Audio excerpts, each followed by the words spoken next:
अस्सलाम वालेकुम।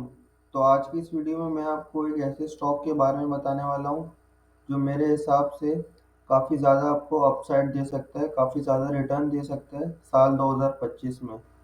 और ये स्टॉक मेरे पोर्टफोलियो में तो है ही, और मैं आपको भी रिकमेंड करूंगा कि आपके पोर्टफोलियो में भी ज़रूर होना चाहिए। लेकिन वीडियो में आगे बढ़ने से पहले अगर आपने मेरे इस चैनल को सब्सक्राइब नहीं करा है तो चैनल को सब्सक्राइब करके वीडियो को लाइक कर दें।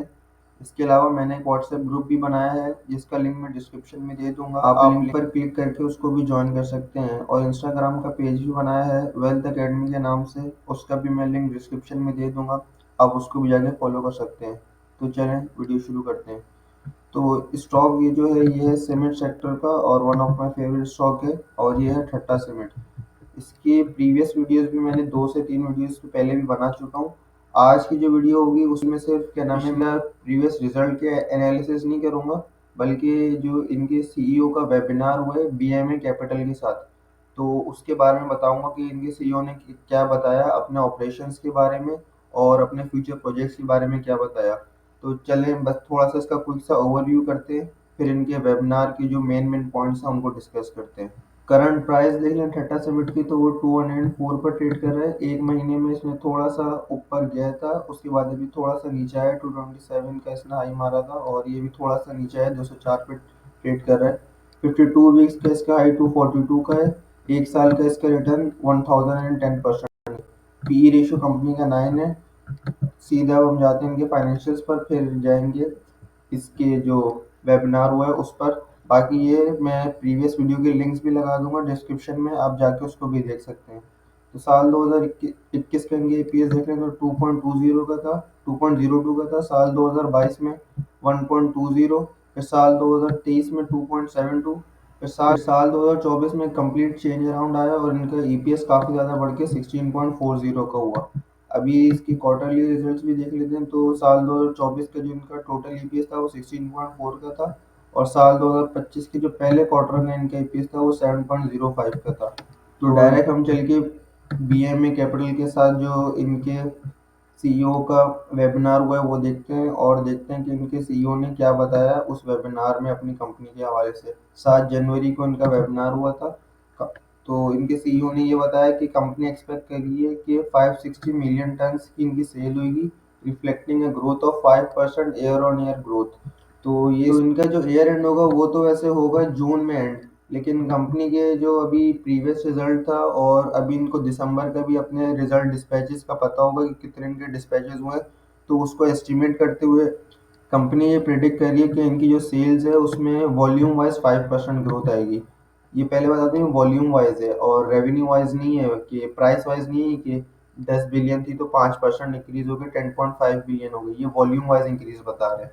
तो और इसके बाद जो उन्होंने एक और बताया था वो मेन इसका ये था कि according to management the company has a total power requirement of 10 megawatt which is being met through combination of resources, 5 megawatt from solar, 4 megawatt from waste heat recovery, and the remainder from a 23.1 megawatt captive plant।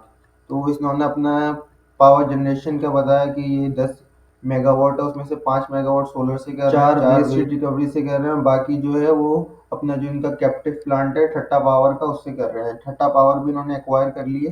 तो अगर आपने मेरी previous video देखी हो तो उसमें मैंने पूरा ये बताया हुआ है कि इन्होंने कितने परसेंट ठट्टा पावर की शेयर होल्डिंग एक्वायर करी है।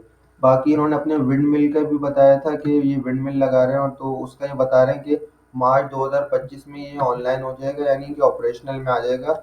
और उसके बाद से ये तो इनकी जो फ्यूल और पावर की कॉस्ट है वो और कम हो जाएगी। बाकी इन्होंने ये बताया कि इनको सर्टिफिकेट मिल गया है जिससे एक्सपोर्ट करना शुरू कर देंगे। एक्सपोर्ट का यानी इनको लाइसेंस मिल गए, समझे एक अलाउ हो गया इनको ईस्टर्न यूरोप पे एक्सपोर्ट करना। तो ये है, लेकिन अभी कंपनी ये कह रही है कि वो पहले देखेगी कि अगर उनको एक्सपोर्ट में अच्छे मार्जिन मिल रहे हैं तो फिर ही एक्सपोर्ट करेगी, कंपेयर करेगी लोकल मार्जिन से। वैसे तो एक्सपोर्ट में कम ही होते हैं, लेकिन फिर भी कंपनी अगर देखेगी कि इनकी कैपेसिटी इतनी है कि सिर्फ लोकल को मीट कर सकते हैं तो ये एक्सपोर्ट पे नहीं जाएगी, सिर्फ अभी लोकल को मीट करेगी। बाकी कंपनी अपना जो इससे पहले कंपनी की जो पिछली कॉर्पोरेट ब्रीफिंग हुई हो और जो कंपनी की जो फाइनेंशियल्स आए तो उसमें कंपनी ने ये बताया था कि कंपनी जा रही है ट्रैक्टर के बिजनेस में भी। तो इसमें इन्होंने ये बताया कि जो मिन्स ट्रैक्टर वर्क जो है उसमें ये प्लान कर रहे हैं कि 250 ट्रैक्टर बेचेंगे पहले साल में, 1000 से 2000 कंप्लीट बिल्ड यूनिट्स आएंगे, 500 to 600 will be SKDs and the remaining will be CKDs। CKDs होते हैं कंप्लीटली नॉकडाउन, उसको ये खुद असेंबल करेंगे। बाकी ये पहले ईयर का बता रहे हैं कि पहले ईयर में 2500 ये सेल करेंगे। इनिशियल शिपमेंट भी ये बता रहे हैं कि जो पहली शिपमेंट है यानी ट्रैक्टर्स पाकिस्तान में 16 से 17 जनवरी को आ जाएंगे, और बाकी ये बता रहे हैं कि हर 12 से 15 दिन बाद अगली शिपमेंट्स आती रहेंगी। तो कंपनीज में ये बता रही है कि इनके पास असेंबली प्लांट पहले से ही है जिसमें ये असेंबल करेंगे जो ट्रैक्टर्स के पार्ट्स होंगे ना। अभी इनिशियली तो कंपनी पूरे बिल्ड ट्रैक्टर मंगा रही है, लेकिन ये है उसके बाद जो कंपनी मंगवाएगी वो कंप्लीट नॉकडाउन किट्स मंगवाएगी। तो उसमें ये बता रहे हैं कि ये लोग एम कर रहे हैं कि 5000 ट्रैक्टर्स हर साल बिकेंगे, और अपना नेट मार्जिन बता रहे हैं कि इनका एक्सपेक्ट करेंगे 15% नेट मार्जिन अचीव करेंगे। अच्छा, इनकी जो कॉर्पोरेट ब्रीफिंग हुई थी उसमें इन्होंने ये बताया था कि जो इनका ट्रैक्टर है वो आम ट्रैक्टर जैसे मिल्लत और अलगाजी का जो ट्रैक्टर है उनसे थोड़ा महंगा है। लेकिन उन्होंने ये भी बताया कि वो ट्रैक्टर महंगा तो है लेकिन उसकी अपनी ही डिमांड है कि उसके जो फीचर्स है ना वो अलगाजी और मिल्लत ऑफर नहीं करता। तो इन्होंने ये बताया कि उसकी पहले से मार्केट है और इनको सिर्फ उस मार्केट को सेल करना है, इनको कोई नई मार्केट बनानी नहीं है अपने प्रोडक्ट के लिए। बाकी इनका जो पिछला कॉर्पोरेट ब्रीफिंग सेशन हुआ था उसमें ये लोग ये भी बता रहे थे कि ये ट्रैक्टर्स के बिजनेस में नए नहीं है, इन्होंने इससे पहले भी ट्रैक्टर्स मंगवा के पाकिस्तान में बेचे हैं।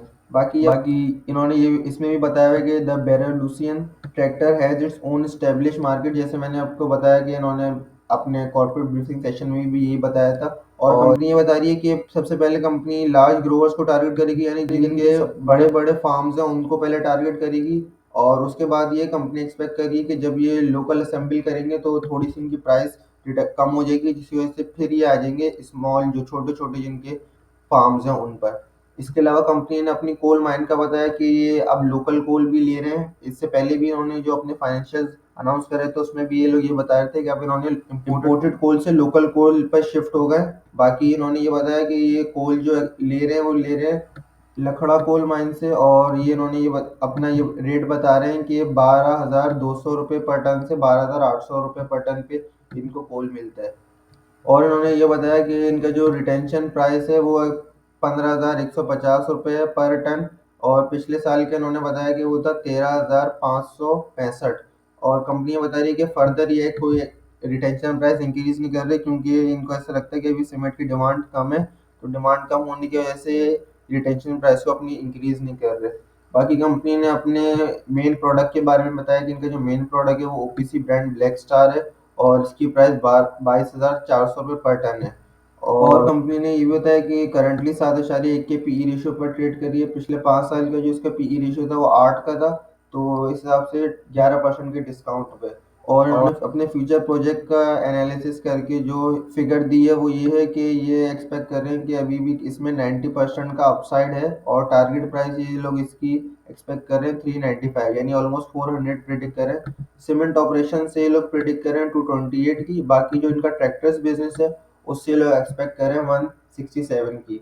तो मेरे ख्याल से तो कंपनी का अभी भी बहुत अच्छा फ्यूचर है, ट्रैक्टर बिजनेस में भी जा रहे हैं। दूसरा, आहिस्ता आहिस्ता जैसे सोलर और विंड पावर लगा रहे हैं उससे इनकी कॉस्ट कम होनी है, प्लस इन्होंने ठट्टा पावर के शेयर्स एक्वायर करें। तो ये देखना होगा कि ठट्टा पावर अगले क्वार्टर में और अगले आने वाले क्वार्टर्स में कैसा परफॉर्म करती है। लेकिन मेरे ख्याल से तो थोड़ा अच्छा ही परफॉर्म करेगी, क्योंकि अगर मैनेजमेंट ने और शेयर एक्वायर करें तो इसलिए एक्वायर कर होंगे कुछ देखते हुए कि इनकी फ्यूचर परफॉर्मेंस अच्छी होगी जब भी एक्वायर करोगे। बाकी अगर आपको अभी इन्वेस्ट करना है तो आप अभी भी इस कंपनी में इन्वेस्ट कर सकते हैं, लेकिन अगर आप थोड़ा रिस्क कम लेना चाहते हैं तो फिर ये है जैसे इनके ऐसा ऐसा ट्रैक्टर्स आ जाए, और अगले दिसंबर के रिजल्ट नहीं मार्च के रिजल्ट में देखिएगा, क्योंकि उसमें इनके ट्रैक्टर्स की सेल की फिगर्स भी आ जाएगी।